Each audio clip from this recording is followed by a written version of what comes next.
Lutte contre les déchets plastiques non biodégradables, on en parle avec la loi 017 de 2014 qui vise à éliminer leur propagation dans le milieu naturel. 10 ans après, le constat est toujours préoccupant et une proposition de relecture est faite par le ministère en charge de l'environnement à travers un atelier national avec l'ensemble des acteurs impliqués. Des propositions sont faites pour l'avant-projet de cette nouvelle loi. Adama Guiti et Mariama Tamboura. L'ancienne loi consacrait juste une interdiction sur les sachets oxo-biodégradables composés de plastique traditionnel.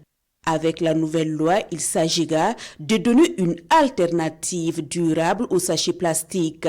En lieu et place, il est proposé des sachets et emballages alternatifs en papier ou en tissu et qui tiennent compte des exigences au niveau mondial. Le draft d'avant-projet est ici soumis à l'appréciation des différents acteurs impliqués. C'est des débats aussi autour de la question de la pollution, de la micropollution.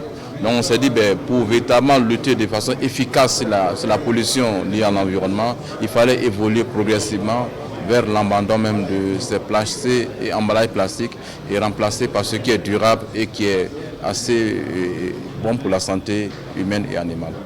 Il s'agit ici de voir les différentes articulations, le projet de loi qui est proposé, de faire des propositions, d'analyser de façon durable avec tous les acteurs ici et de voir les enjeux et puis de proposer quelque chose qui va être bien pour l'environnement et accepté de tous. C'est ça un peu l'intérêt ici de cet atelier-là. L'avant-projet de loi comporte 21 articles répartis en 4 chapitres. Parmi les changements proposés, il y a l'intitulé de la loi qui est revu pour prendre en compte tous les types de plastique, biodégradables ou non, de petites coupures à usage unique et non recyclable. Comme sanction, l'avant-projet de loi prévoit une peine d'emprisonnement de 6 mois à 3 ans et une amende de 300 000 à 5 millions de francs CFA pour quiconque commercialise ou distribue des emballages et sachets en plastique.